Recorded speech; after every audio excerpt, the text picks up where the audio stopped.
दोस्तों, कहा जाता है need is the mother of invention, यानी कि आवश्यकता ही आविष्कार की जननी है। और ऐसा ही हमें कुछ कंप्यूटर के इन्वेंशन के साथ भी देखने को मिलता है। आज हम जिस कंप्यूटर को देख रहे हैं उसकी खोज सालों पहले मैथमेटिकल ऑपरेशंस के लिए किया गया था। हालांकि समय समय पर जरूरतों के अनुसार वैज्ञानिकों और इंजीनियर्स ने इसमें ढेर सारे चेंजेस किए, जिसका रिजल्ट आज आप खुद अपनी आंखों से देख ही सकते हैं। पहले जो कंप्यूटर एक कमरे के साइज के हुआ करते थे, आज वह 24 इंच के स्क्रीन में सिमट के रह चुके हैं। हालांकि साइज में भले ही ये काफी छोटे हो चुके हैं, पर अगर यूजेस की बात करें तो इनका इस्तेमाल अब पहले से कई गुना ज्यादा होने लगा है। और हो भी क्यों ना, आज के टाइम में हर चीज ऑनलाइन है, डिजिटल का जमाना है। पेपर वर्क की जगह अब कंप्यूटर ने ले ली है। यही वजह है कि आज चाहे कोई प्राइवेट ऑफिस हो या फिर कोई सरकारी बैंक, हर जगह आपको कंप्यूटर देखने को मिल जाएगा। आज टिकट बुकिंग से लेकर ईमेल भेजने तक, ऑनलाइन रिजल्ट देखना हो या फिर स्टडी करनी हो या फिर हमें गेम ही क्यों ना खेलना हो, सभी कामों में कंप्यूटर का इस्तेमाल होने लगा है। इनफैक्ट अमेरिका और जापान जैसे देशों के विकास के पीछे भी मेन रीजन कंप्यूटर ही है।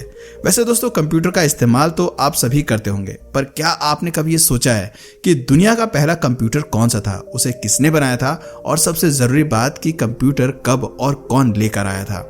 वैसे मैं गारंटी के साथ कह सकता हूं कि आप में से ज्यादातर लोगों को भारत के कंप्यूटर की हिस्ट्री पता नहीं होगी। वैसे अगर मैं सही कह रहा हूं तो आपसे रिक्वेस्ट है कि आप इस वीडियो में एंड तक बने रहें, ताकि आप उस नॉलेज को हासिल कर सकें जिससे अभी भी बहुत से लोग अनजान हैं। दोस्तों, सबसे पहले तो आप ये जान लीजिए कि कंप्यूटर का इतिहास आज से लगभग 3000 साल पुराना है। जी हाँ, 3000 साल पुराना। दरअसल 300 BC में चीन में बेबीलोनियंस द्वारा एक मशीन बनाई गई थी जिसका नाम एबेकस था।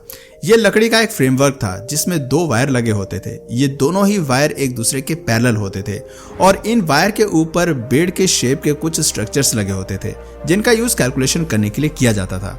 इनकी यूटिलिटी को देखते हुए आज के समय में एबेकस का यूज स्कूल में बच्चों को काउंटिंग सिखाने के लिए किया जाता है। दोस्तों, एबेकस के बाद अलग अलग समय में अलग अलग वैज्ञानिकों ने अपनी जरूरत के अनुसार डिफरेंट टाइप्स के कैलकुलेटिंग डिवाइसेस बनाए। पर अगर डिजिटल कंप्यूटर की बात करें तो इसे बनाने का श्रेय फ्रांस के ग्रेट मैथमेटिशियन ब्लेसी पास्कल को जाता है। उनके द्वारा 1642 में डिजिटल कंप्यूटर का इन्वेंशन किया गया था, जिसमें नंबर लगे होते थे और उन नंबर्स को डायल करने पर किसी भी नंबर्स को आपस में ऐड किया जा सकता था। इस कंप्यूटर का इस्तेमाल एक कैलकुलेटर के रूप में किया जाता था। दोस्तों, डिजिटल कंप्यूटर के बाद बारी थी मैकेनिकल कंप्यूटर के इन्वेंशन की, और इसका इन्वेंशन साल 1822 में चार्ल्स बेबेज के द्वारा किया गया था। चार्ल्स बेबेज ने अपने इस डिवाइस को सिंपल कैलकुलेशन करने के लिए बनाया था। यह स्टीम से चलने वाली एक तरह की कैलकुलेटिंग डिवाइस थी। इस डिवाइस को बनाने के बाद 1830 में चार्ल्स बेबेज ने एक और कैलकुलेटिंग डिवाइस बनाई जिसे उन्होंने डिफरेंशियल इंजन का नाम दिया। डिफरेंशियल इंजन की हेल्प से ही सभी तरह के मैथमेटिकल ऑपरेशंस किए जा सकते थे। पर चार्ल्स बेबेज अपनी इस डिवाइस को और भी ज्यादा एडवांस बनाना चाहते थे और इसीलिए वो लगातार रात दिन एक करके उस पर काम करते रहे, लेकिन शायद होने को कुछ और ही मंजूर था। 79 साल की एज में 1871 में चार्ल्स बेबेज की अचानक मौत हो जाती है।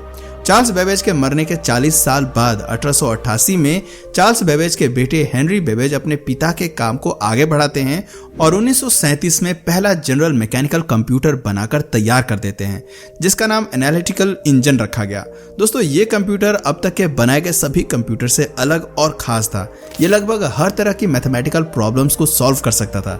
इसके अलावा ये कंप्यूटर इंफॉर्मेशंस को परमानेंट मेमोरी के रूप में स्टोर भी कर सकता था। यानी ये कंप्यूटर पूरी तरह मॉडर्न टेक्नोलॉजी से इक्विप था। आगे चलकर इसी को आधार बनाकर मॉडर्न कंप्यूटर्स का विकास हुआ। यही वजह है कि चार्ल्स बेबेज को फादर ऑफ कंप्यूटर कहा जाता है। दोस्तों, कंप्यूटर के इतिहास का पहला इलेक्ट्रॉनिक कंप्यूटर ABC है। ABC यानी अतानास ऑफ बेनरी कंप्यूटर। इस कंप्यूटर को लोवा स्टेट यूनिवर्सिटी के physics professor doctor John Vincent Atanasoff ने अपने ग्रेजुएट स्टूडेंट क्लिफोर्ड बेनरी के साथ मिलकर बनाया था। दोस्तों, कंप्यूटर के इतिहास में क्रांति लाने वाला कंप्यूटर ENIAC है। ENIAC यानी electronic numerical integrator and computer. अगर आप नाम से नहीं समझ पा रहे हैं तो मैं आपको बता दूं, ENIAC दुनिया का पहला programmable electronic general purpose digital computer है, जिसे 1945 में बनाया गया था। इस कंप्यूटर को डिजाइन करने और बनाने का काम US आर्मी ने किया था। इसलिए सबसे पहले इस कंप्यूटर को यूएस आर्मी के लिए इस्तेमाल में लाया गया था। यह कंप्यूटर बड़े से बड़ा न्यूमेरिकल प्रॉब्लम सॉल्व करने में कैपेबल था। इसमें प्रोग्रामिंग के थ्रू चेंजेस भी किए जा सकते थे। ENISC अपने समय में उन कैलकुलेशंस को 30 सेकंड में पूरा कर देता था, जो कि उस समय एक आम इंसान को करने में 20 घंटे लगते थे। ENISC की इस खूबी ने उसे अपने समय में काफी पॉपुलैरिटी दिलाई। हालांकि ENISC की एक कमी भी थी, इसका वेट और साइज दोनों ही काफी बड़ा था। अगर साइज की बात करें तो इस कंप्यूटर को किसी जगह पर रखने के लिए 20 बाई 40 फीट का कमरा होना चाहिए था, जबकि इस कंप्यूटर का वेट लगभग 30 टन था। यह कंप्यूटर पर्सनल यूज के लिए नहीं था, इसका इस्तेमाल किसी एरिया स्पेसिफिक से जुड़े लोग ही कर पाते थे। दोस्तों, इस पहले प्रोग्रामेबल कंप्यूटर के बनने के कुछ ही समय बाद पूरी दुनिया में एक इंडस्ट्रियल रेवोल्यूशन आ गया। दुनिया की हर बड़ी कंपनी कंप्यूटर बनाना और उसे बेचकर पैसे कमाना चाहती थी, जिस वजह से अलग अलग समय पर इन कंपनीज ने कई ऐसे इलेक्ट्रॉनिक डिवाइसेस बनाए जो कि कंप्यूटर के मॉडर्नाइजेशन में बहुत काम आए, और इसी के बेसिस पर कंप्यूटर्स को 5 जनरेशंस में बांटा गया। अगर फर्स्ट जनरेशन की बात करें तो इसका टाइम पीरियड 1940 से 56 तक का था, और इस बीच जो कंप्यूटर्स बनाए गए उसमें वैक्यूम ट्यूब्स का इस्तेमाल किया गया था। ये वैक्यूम ट्यूब साइज में बहुत बड़े और वजनदार होते थे, इसलिए फर्स्ट जनरेशन के कंप्यूटर साइज में बड़े और वजनदार होते थे, जिस वजह से उन्हें एक जगह से दूसरी जगह नहीं ले जाया जा सकता था। दोस्तों, ENISC भी फर्स्ट जनरेशन के कंप्यूटर का ही एग्जाम्पल है। इसमें 20,000 वैक्यूम ट्यूब्स, 10,000 कैपेसिटर्स और 70,000 रेजिस्टर्स लगे होते थे। ENISC के अलावा EDSEC, IBM 701 भी फर्स्ट जनरेशन के ही कंप्यूटर हैं। दोस्तों, आइए अब जानते हैं सेकंड जनरेशन के कंप्यूटर को, लेकिन उससे पहले मैं आपको बता दूं कि इस जनरेशन का टाइम पीरियड 1956 से 63 तक था। इस जनरेशन में हमें एक नई टेक्नोलॉजी देखने को मिली थी जिसका नाम ट्रांजिस्टर्स था। इस नई टेक्नोलॉजी ने कंप्यूटर में वैक्यूम ट्यूब्स खत्म कर दिया, जिसके बाद कंप्यूटर्स में वैक्यूम ट्यूब्स की जगह पर ट्रांजिस्टर्स का इस्तेमाल होने लगा। ट्रांजिस्टर्स के इस्तेमाल की वजह से कंप्यूटर का साइज पहले से थोड़ा छोटा हो गया और वजन भी कम हो गया। इसके साथ साथ कंप्यूटर की प्रोसेसिंग भी फास्ट हो गई। इस जनरेशन के कंप्यूटर में IBM 7070, फिल्को ट्रांजेक S1000 और RCA 501 का नाम शामिल है। इन सभी कंप्यूटर्स में TX0 ट्रांजिस्टर्स का इस्तेमाल किया गया था, जिसका इन्वेंशन 1956 में हुआ था। 1956 से 1963 तक इस तरह के कंप्यूटर काफी इस्तेमाल में लाए गए, लेकिन 1964 में एक और नई टेक्नोलॉजी सामने आती है जिसे थर्ड जनरेशन की शुरुआत माना जाता है। यह नई टेक्नोलॉजी IC यानी कि इंटीग्रेटेड सर्किट का था, जिसने कंप्यूटर से ट्रांजिस्टर्स का काम खत्म कर दिया। इससे कंप्यूटर का साइज और छोटा हो गया और साथ ही ये सेकंड जनरेशन के कंप्यूटर से और भी ज्यादा फास्ट कैलकुलेशन करने लगा। दोस्तों, IC के इन्वेंशन के बाद से दुनिया में कंप्यूटर का रूप ही बदल गया, और इसका अंदाजा आप इस बात से लगा सकते हैं कि आज भी ICs का इस्तेमाल कंप्यूटर में किया जाता है, और इसी तरह से थर्ड जनरेशन को गोल्डन जनरेशन का नाम दे दिया जाता है। दोस्तों, थर्ड जनरेशन के बाद 1972 से फोर्थ जनरेशन की शुरुआत होती है। इस जनरेशन का महत्व इसलिए भी बढ़ जाता है क्योंकि इसमें कंप्यूटर्स एक बड़े कमरे से निकलकर लोगों के डेस्क तक आ गए थे। दरअसल इसी जनरेशन में माइक्रो प्रोसेसर का इन्वेंशन हुआ, जिसने कंप्यूटर को सुपर फास्ट के साथ साथ कॉम्पैक्ट और डेस्कटॉप तक ला दिया, जिस वजह से आम इंसान भी अब बहुत ही आराम से इसे खरीद सकते थे और उसका यूज कर सकते थे। इस जनरेशन के कुछ मेन कंप्यूटर्स में अल्टेयर 8800, IBM 5100 और मिक्राल का नाम आता है। दोस्तों, इसके बाद आता है फिफ्थ जनरेशन। ये जनरेशन कंप्यूटर के युग का सबसे मॉडर्न जनरेशन है, जिसकी शुरुआत हुई है साल 2010 में, लेकिन ये अभी भी चल रही है और शायद आगे भी चलती जाएगी, क्योंकि इस जनरेशन के कंप्यूटर में AI यानी कि आर्टिफिशियल इंटेलिजेंस का इस्तेमाल किया जाता है। और AI कितना पावरफुल है इसके बारे में तो आप सभी जानते ही होंगे। AI के आने के बाद से इंसान अपने लैंग्वेज में कंप्यूटर से बात कर सकता है, उसे जिस तरीके से चाहे इस्तेमाल कर सकता है। कोर्टाना, सिरी, एलेक्सा जैसे AI टेक्नोलॉजीज हमें इसी युग के कंप्यूटर में देखने को मिलते हैं। दोस्तों, अब आइए हम अपने आखिरी सवाल पर आते हैं, जिसका जवाब जानना हमारे लिए सबसे ज्यादा जरूरी हो जाता है, क्योंकि ये सवाल हमारे देश से जुड़ा हुआ है। हमारे देश भारत में कंप्यूटर कब और कौन लेकर आया था?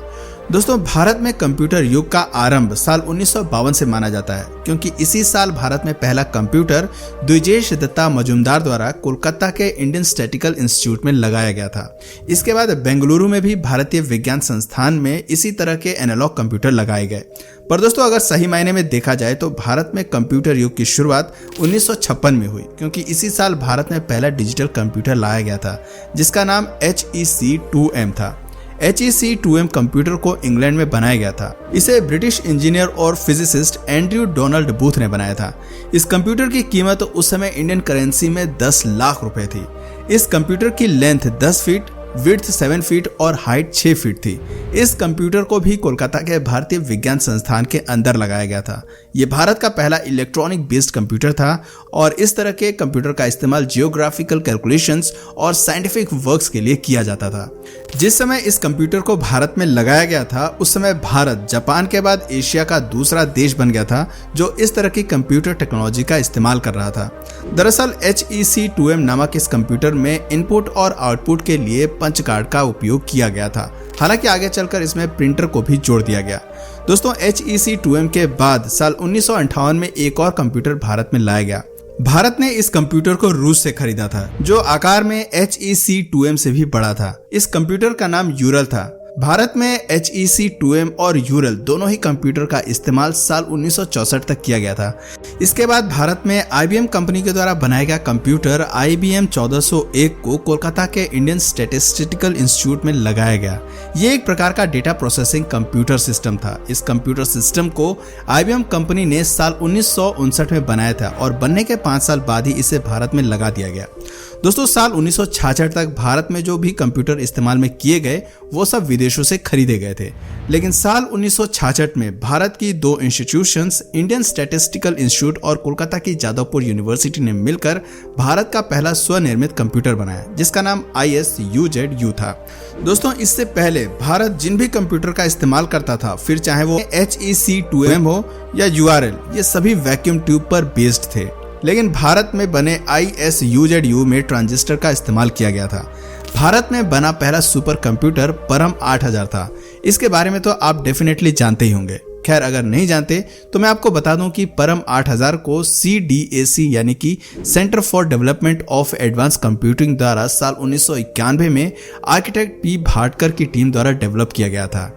संस्कृत भाषा में परम का मतलब सर्वोच्च होता है और जैसा कि इसका नाम है, जब परम 8000 सुपर कंप्यूटर पूरी तरह से बनकर तैयार हुआ था, उस समय यह दुनिया का सबसे पावरफुल कंप्यूटर था। इस सुपर कंप्यूटर को बनाने में 3 साल का समय और 3 करोड़ की लागत आई थी। परम 8000 सुपर कंप्यूटर साइज में इतना बड़ा है कि ये एक बड़े कमरे को पूरी तरह से घेर सकता है।